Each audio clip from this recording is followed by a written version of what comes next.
নবীজি বলছেন, যখন দেখা যাবে সমাজের সবচেয়ে দরিদ্র শ্রেণীর মানুষ, স্যান্ডেল কেনার টাকা ছিল না, কাপড় পরার টাকা ছিল না, এই শ্রেণীর মানুষ রাখাল মানে গরু ছাগল চড়াতো, এই শ্রেণীর মানুষ উঁচু উঁচু অট্টালিকা নির্মাণের প্রতিযোগিতা করবে। ভালো করে বোঝেন, নবীজি বলছেন না ধনীরা, সমাজের ধনীরা অট্টালিকা নির্মাণের প্রতিযোগিতা করবে, নবীজি এই কথা বলছেন না হাদিসে।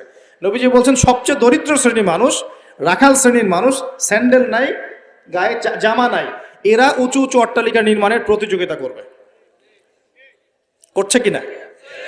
কিভাবে সম্ভব এই শ্রেণীর মানুষের অট্টালিকা নির্মাণ না, নির্মাণের কম্পিটিশন করা কিভাবে সম্ভব? এক, সুদের মধ্য দিয়ে; দুই, করাপশন দুর্নীতির মধ্য দিয়ে; তিন, অন্যের সম্পদ আত্মসাৎ করার মধ্য দিয়ে। এই সমস্যাগুলো চলছে কিনা সমাজে? এরাই যখন 10-20 তলা বিল্ডিং উঠাবে তখন তো আর মানুষকে মানুষই মনে করবে না। বুঝতে পারছেন না মনে হয়?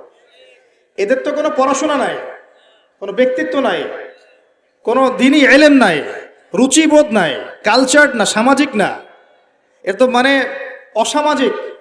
এরা যখন, এদের হাতে যখন আপনি সম্পদ চলে যাবে, এরা তো সাধারণ মানুষকে মানুষই মনে করবে না, গরিব মানুষকে কিছুই মনে করবে না, ও মনে করবে আমি সব কিছু।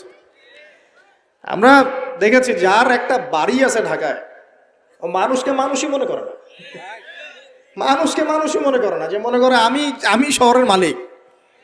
হ্যাঁ, কি একটা অবস্থা মানুষের মধ্যে, যে কি অহংকার, কি আত্ম অহংকার, এই দালান কোঠার যে অহংকার, এই সমস্যাগুলো হলে আল্লাহ ভূমিকম্পতে ধসায় দিবেন না?